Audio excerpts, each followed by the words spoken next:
जय हिंद दोस्तों। तो क्रिप्टो 24 आवर सीरीज के एक और वीडियो में आपका स्वागत है। डिटेल में समझेंगे कि नोट कॉइन लिस्ट हुआ, लेकिन बाइनेंस ने लोगों को बोला कि नोट रिसीव, ठीक है, और बहुत सारे लोगों का कॉइन रिसीव भी नहीं हुआ है और अभी भी नहीं रिसीव हुआ है। तो उसके सोल्यूशन के बारे में बात करेंगे। सेबी ने बोला है कि यस, क्रिप्टो करेंसी को हम रेगुलेट करने के लिए तैयार हैं। वहीं पे डीफाई को लेकर के अगर हम बात करें तो एलेक्स लैब में एक बड़ी हैकिंग हुई है और एक क्रिप्टो ट्रेडर ने बहुत पैसा छापा। $3000 को $46 मिलियन में कन्वर्ट कर दिया मीम कॉइन में। और मीम कॉइन को जिसने बढ़ावा दिया था गेम स्टॉप, उसको स्टॉप करने के लिए पूरी दुनिया लगी हुई है। तो डिटेल में समझेंगे, डिस्कस करेंगे, लेकिन उसके लिए वीडियो को लाइक करना होगा आपको। और अगर चैनल पे पहली बार जुड़े हैं तो चैनल को सब्सक्राइब कर लीजिए। वीडियो को शुरू करते हैं।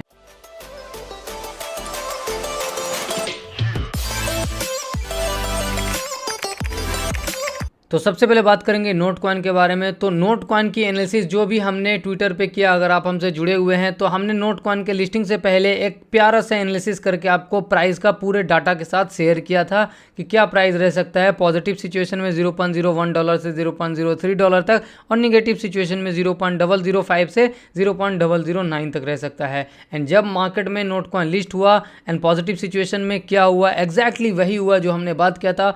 $0.01 से $0.03 तक प्राइस गया। एंड अभी जब इतना निगेटिविटी फैला, क्यों निगेटिविटी फैला? क्योंकि लोगों को विड्रॉल ही नहीं मिला, लोगों को अपने एक्सचेंजेस पे टोकन रिसीव ही नहीं हुआ, तो थोड़ा सा गलत तरीके से चीज़ें हुई। एंड अभी हम उसी रेंज में है 0.005 से लेकर के 0.009। तो अगर आप हमसे ट्विटर पे नहीं जुड़े हैं, इतना शुद्ध रूप से एनालिसिस देने के बाद, डाटा देने के बाद भी, तो आपके लिए क्या किया जाए? आपके लिए ट्विटर का लिंक डिस्क्रिप्शन में और पिन कमेंट में दिया हुआ है, जाकर के फॉलो कर लो। राइट नाउ जिन लोगों को नोट कॉइन रिसीव नहीं हुआ है, बहुत सारे लोगों को बाइबिट वगैरह पे हो गया है, बिटगेट वगैरह पे हो गया, लेकिन कुछ लोगों को बाइनेंस पे नहीं हुआ है, तो उसका नोट कॉइन ना वापस आपके वॉलेट में चला गया होगा। अब जाकर के नोट कॉइन का चैट ओपन करो, ठीक है, मैं साइड में दिखा देता हूँ। नोट कॉइन का चैट जब ओपन करेंगे एंड यहाँ पे आपका बैलेंस दिखाएगा और आपको वॉलेट कनेक्ट करने के लिए बोलेगा, क्योंकि अब यहाँ से एक्सचेंज पे सेंड करने का ऑप्शन नहीं आएगा। तो सिंपली आप यहाँ पे वॉलेट कनेक्ट कीजिए, ठीक है।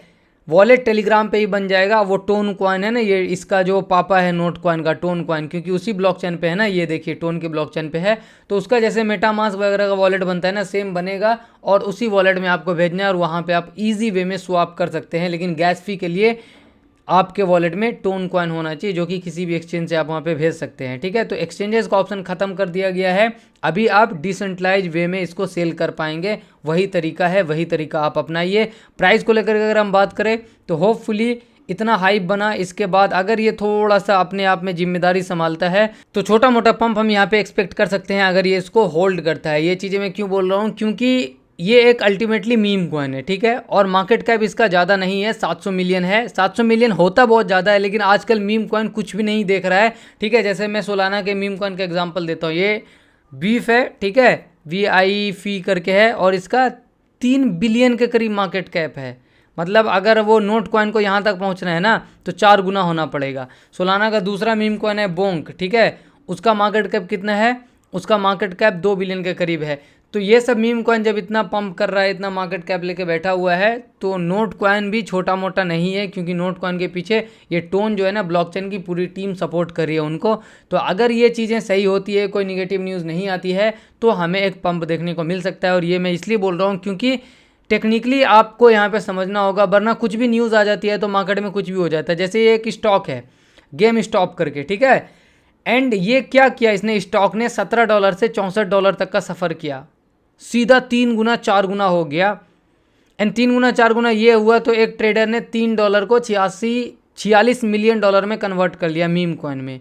एंड क्यों पंप किया? क्योंकि मैक्सिमम लोगों का कहना है कि गेम स्टॉप की वजह से मीम कॉइन पंप हो रहे हैं, ठीक है। तो ऐसी न्यूज़ अगर कोई आ जाती है तो टेक्निकल धरा का धरा रह जाएगा, या फिर इनकी टीम का हैकिंग हो जाता है तो फंडामेंटल धरा का धरा रह जाएगा। इसीलिए टेक्निकल को थोड़ा सा समझिए, उससे हमें एक लेवल पता चलता है कि हाँ कहाँ पे एंट्री करना है, कहाँ पे निकलना है। जैसे हैकिंग से याद है, मैं आपको एक न्यूज़ बताता हूँ। बिटकॉइन का डीफाई टूल था ना एलेक्स लैब, बहुत अच्छा फंडामेंटल है, बहुत अच्छा टेक्निकल था, लेकिन हुआ क्या, कल इसकी हो गई हैकिंग। हैकिंग की न्यूज़ आई तो आप कुछ भी कर रहे हो ना, ये देखो क्या किया मार्केट ने, डंप करा दिया। अब हैक हो गया भाई, 4 मिलियन 5 मिलियन फंड गायब हो गया वहाँ से, तो निगेटिविटी तो पड़ेगी ही पड़ेगी, राइट। तो 4.3 मिलियन हैक हुआ है डिफाई LX टोकन। अगर आपके पास है तो ये न्यूज़ आपके लिए जानना जरूरी है। होपफुली ये लोग फंड रिकवर कर ले। रिकवरी के लिए इन्होंने बोला है 10% बाउंटी मिलेगा अगर स्टोलन फंड, जो भी चुराया गया फंड है, उनको रिकवर हो जाता है। तो अगर आप कोडिंग में है, अगर आपको टेक्नोलॉजी बहुत पसंद है, अगर आप एथिकल हैकिंग वगैरह में बहुत ज़्यादा जानकार हो, बाउंटी हंटिंग में जानकार हो, तो ध्यान दो। लैपटॉप है तो रील्स मत स्क्रॉल करो, ठीक है, बैठ करके बिग बॉस मत देखो, इन सब चीज़ों का फ़ायदा उठाओ। तो सोचो 4.3 मिलियन का अगर 10% बाउंटी देता है तो करोड़ रुपये मिलेगा, करोड़, ठीक है, मतलब लाखों डॉलर तो मिलना ही है, क्योंकि 4.3 मिलियन का मतलब है कितना, 43 लाख डॉलर। 43 लाख डॉलर का 10% 4 लाख डॉलर। अब INR में कन्वर्ट कर लो, कैलकुलेटर आपको गूगल पे मिल जाएगा। इसीलिए इन सब पे फोकस करो, साथ में मिलकर के देश को आगे बढ़ाएंगे। देश की बात आती है तो बात आती है कि हमारे देश में क्रिप्टो के बारे में क्या चल रहा है। तो सेबी अब बोल रही है हम ओपन है ओवरसाइट करने के लिए। बेसिक ओवरसाइट का मतलब यही है कि देख रेख करने के लिए, निगरानी करने के लिए हम ओपन है। तो चांसेस आर देयर कि हमें आने वाले टाइम में ये देखने को मिल सकता है कि सेबी जब इंटरेस्ट दिखा रहा है कि हम क्रिप्टो को रेगुलेट कर सकते हैं, हम देख रेख कर सकते हैं जैसे स्टॉक मार्केट को किया जाता है, तो हमें कुछ अच्छी चीज़ देखने को मिल जाए। अब सवाल आता है कि यहाँ पे टक्कर होगा SEBI versus RBI. RBI crypto के अगेंस्ट है। अब देखो आरबीआई और सेबी आपस में क्या करता है। हम क्या हैं, हम बैठ के देख सकते हैं और कुछ नहीं कर सकते हैं, आपको न्यूज़ बता सकते हैं। लेकिन एक और चीज़ हम कर सकते हैं जो कि मैं आपको बताना भूल गया। आप वीडियो को लाइक कर सकते हैं, नीचे लाइक का बटन होगा, फ्री में दबता है, फिर भी नहीं दबा रहे हो, भूल जा रहे हो, ऐसे थोड़ी है। मुझे पता है वीडियो देखने में मज़ा आता है तो आप वीडियो के फ्लो में रह जाते हो, लेकिन मैं बीच में याद दिला रहा हूँ, लाइक कर दो। पॉजिटिव चीज़ ये है कि बिटकॉइन का कंटिन्यूसली 4 दिन तक ETF का इन्फ्लो हुआ है। इन्फ्लो मतलब ये है कि लोगों ने ETF में पैसा डाला है, और ETF में पैसा डाला है मतलब बिटकॉइन में हमें पंप देखने को मिला है। और अगर आपने, जी हाँ आपने कल की वीडियो देखी होगी, कल वाली, हमने जो आपको एनालिसिस करके दिया था 4 घंटे के टाइम फ्रेम में कि यहाँ पे आ रहा है, इसको ब्रेक करता है तो $67,000 का एरिया हमें देखने को मिलेगा। और मार्केट ने वैसा किया। क्या मेरी बात मानी? नहीं, कतई नहीं। मार्केट को करना था इसीलिए किया। ये ब्रेकआउट हुआ यहाँ पे, ये वाली कैंडल में हमने बोला था, और हमारा एरिया था ये $67,000 एंड एग्जैक्टली हम 66,800 तक गए, सिर्फ $200 से पीछे रहे। तो अगर आप हमसे जुड़े हुए हो तो आपने ट्रेड किया होगा, थोड़ा पैसा बना होगा। अभी हमारे लिए सबसे इंपॉर्टेंट यही है, क्या है, इस एरिया, ये जो है ये वाला और ये वाला दुखद घटना, इसके ऊपर हमें डेली क्लोज करना है 67 68 के। 67 के ऊपर भी डेली क्लोज हो जाए ना इसके ऊपर, तो हमें थोड़ा पॉजिटिविटी देखने को मिलेगा, क्योंकि फिर हम ये जो पूरा स्ट्रक्चर है ये वाला डाउन ट्रेंड देखते जाओ, ठीक है। अब हम शिफ्ट करते जाएंगे, इसके ऊपर निकल गए तो उसके बाद फिर 74 75 80 ज़्यादा दूर नहीं होगा, लेकिन हमें सबसे पहले 67 और 800 को रिक्लेम करना होगा। उससे पहले मैं कुछ नहीं बोलूँगा, आपको भी ज़्यादा कुछ नहीं बोलना है। अब एक चीज़ बताऊंगा, अगर आप हमसे जुड़े हुए हो, क्या बताऊंगा पता है आपको? अर्ली एंट्री कैसे लेते हैं प्रोजेक्ट में। हमने 3 दिन पहले बताया था कि मार्केट में क्या चल रहा है। मार्केट में ऑल्ट कॉइन डाउन जा रहे हैं, क्योंकि कॉइन लॉन्च होता है और डंप कर जा रहा है, क्योंकि अर्ली लोग पैसा बना रहे हैं, बेच करके निकल जाते हैं। तो सवाल आया था बहुत सारा कि हमें भी बताओ अर्ली कैसे जाएंगे। तो मैंने लॉन्च पैड पर 2 वीडियो बनाई हुई है चैनल पर, लेकिन आज मैं CDFI का एग्जाम्पल देकर के डिटेल में समझाने की कोशिश करूँगा कि हाँ स्टेप बाय स्टेप क्या प्रोसेस होता है। तो वीडियो में बने रहें, लाइक कर देना। तो आपको क्रिप्टो रैंक की वेबसाइट पे आना है, और आने वाले जितना भी IDO है, IEO है, ICO है, सब यहाँ पे दिख जाएगा, और साथ में कौन से लॉन्च पैड पे आ रहा है वो दिख जाएगा। एग्जाम्पल के लिए हम CDFI को कंप्लीट तरीके से एनालाइज करते हैं और आपको बताते हैं कि आपको क्या क्या देखना है। सबसे पहले जब हम लॉन्च पैड की बात करते हैं तो हमें देखना है कि वो बना हुआ कब है, यानी कि प्रोजेक्ट मार्केट में कब आया है। तो 2021 में CDFI आया है, और इसका नेटिव टोकन कौन सा है? S फंड है। और एंट्री कितने से मिलती है? अगर आपके पास 500 S फंड होगा तो आपको लॉन्च पैड में एंट्री मिलेगा। पास्ट परफॉर्मेंस देखेंगे, क्या पता एंट्री लेकर के हमें फ़ायदा होगा या नहीं होगा, तो उसके लिए हमें पास्ट परफॉर्मेंस देखना चाहिए। तो एवरेज जो परफॉर्मेंस है इसका ना 24 से 25x 23x का है, यानी कि एवरेज 23 गुना होता है यहाँ पे जो भी प्रोजेक्ट लॉन्च होते हैं। और आप पास्ट आइडियोज़ में आएंगे तो आपको यहाँ पे दिख जाएगा, कोई 7 गुना हुआ है, कोई 5 गुना हुआ है, कोई 18 गुना हुआ है, कोई 11 गुना हुआ है, कोई 17 हुआ है, 14 हुआ है, 21 हुआ है, 41 हुआ है। ये पास्ट का परफॉर्मेंस दिख जाएगा। अब ये 41 गुना हुआ है, 42 गुना हुआ है, इससे क्या मतलब है? तो बेसिक मतलब ये है कि जब 500 एस फंड आपके पास होगा, एस फंड का प्राइस कितना है, एस फंड पे क्लिक करेंगे हम तो आपको दिख जाएगा $2.30 के करीब है। ऑल टाइम हाई इसने लगाया था $17 का। तो अगर आपके पास 500 एस फंड है तो आपको इसके लॉन्च पैड में एंट्री मिलेगा। एंड साथ में अगर ये अपना ऑल टाइम हाई ब्रेक करता है जो कि यहाँ से ऑलमोस्ट 7 से 8 गुना ऊपर है तो ये टोकन ऊपर जाएगा, उसमें भी फायदा।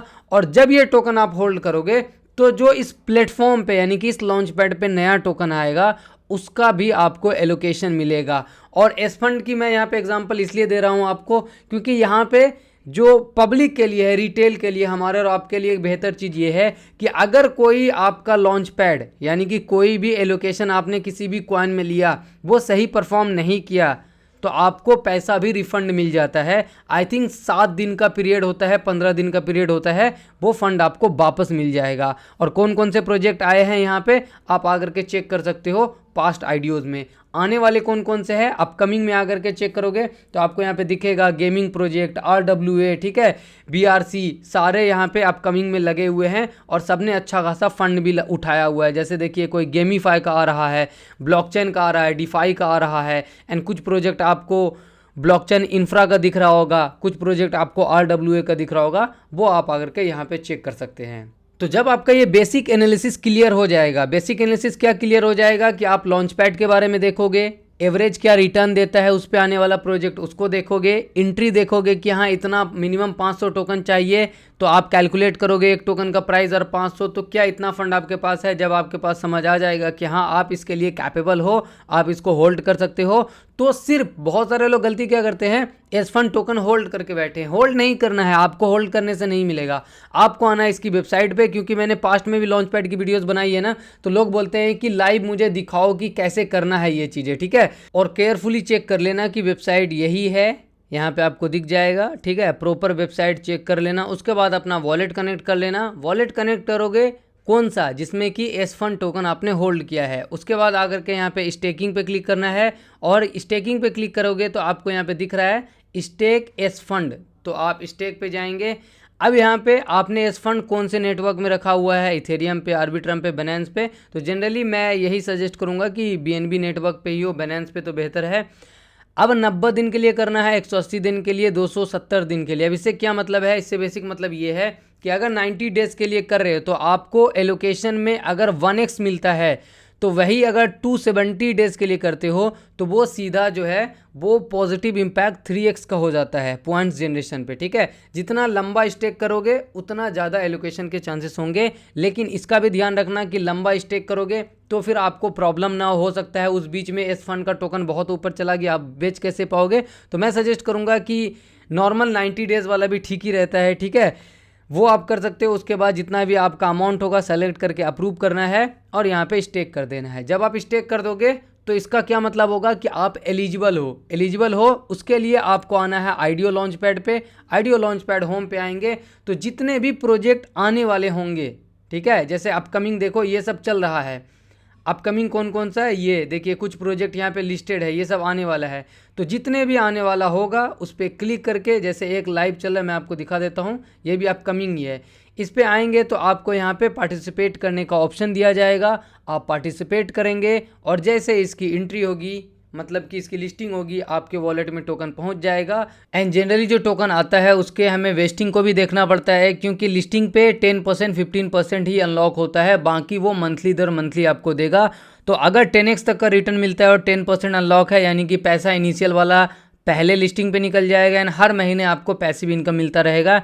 एंड वो हमें क्लेम करने के लिए जो हर महीने टोकन हमें मिलेगा उसके लिए सेम वेबसाइट पे जो क्लेम का ऑप्शन दिख रहा होगा ना, सिर्फ इस पे आना है। यहाँ पे आपको दिख जाएगा कि हाँ कौन कौन से टोकन्स आपको क्लेम के लिए बचे हुए हैं। अगर इतना समझ में आया है तो खुद से और भी लॉन्च पैड के प्रोजेक्ट्स को आप क्या कर सकते हैं, एनालाइज कर सकते हैं। यहाँ पे कंप्लीट लिस्ट है। एंड एक और चीज़ आप कर सकते हैं, इस वीडियो को लाइक कर सकते हैं, ठीक है। बहुत सारे प्रोजेक्ट आने वाले हैं, बहुत सारे प्रोजेक्ट लिस्ट होने वाले हैं। एंड जनरली मैं ट्वीट भी करता हूँ जो प्रोजेक्ट आने वाले होते हैं उसको लेकर के, और मैं लिख देता हूँ नीचे कि आई एम इन, यानी कि मैं उसके लॉन्च पैड में या फिर अर्ली एंट्री में ट्राई कर रहा हूँ। जैसे अभी रिसेंटली एक प्रोजेक्ट आया था, उसके बारे में मैंने ट्वीट किया था और प्रोजेक्ट ने अच्छा किया, ठीक है। तो ट्विटर पे अगर आप जुड़े हुए हो तो भी आपको कुछ मिलेगा। आज के टाइम पे जहाँ पे लिस्टिंग के बाद प्रोजेक्ट डंप कर जाता है, ये फ्यूरी के बारे में हमने बताया था अपने ट्विटर पे, जाकर के ट्विटर देख लेना। एंड यहाँ पे लिस्टिंग के बाद देखो ये पंप कर रहा है, जबकि बड़े बड़े प्रोजेक्ट आजकल लिस्टिंग के बाद डंप कर जाते हैं।